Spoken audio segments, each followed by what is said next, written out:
الواحد الحي كذا المليك والملك المالك لا شريك. بھارت کے معروف عالم دین مولانا محمد سعد کاندھلوی بھارت واپس چلے گئے ہیں.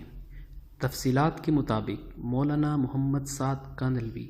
عالمی تبلیغی اجتماع ٹونگی میں شرکت کے لیے بدھ کو بھارت سے بنگلہ دیش کے شہر ڈھاکہ پہنچے تھے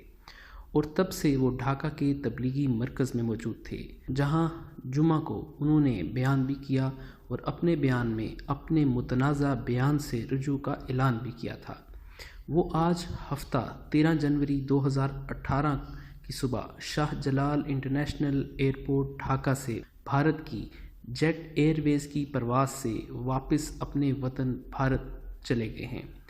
یاد رہے کہ ان کی بنگلہ دیش آمد پر بعض تنظیموں نے احتجاج بھی کیا تھا، جس کے تناظر میں دور اندیشی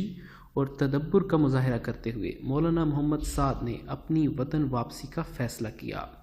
جبکہ دوسری جانب عالمی تبلیغی ٹونگی اجتماع پرامن ماحول میں جاری ہے، جس میں دنیا بھر سے لاکھوں فرزندان توحید شرکت کر رہے ہیں.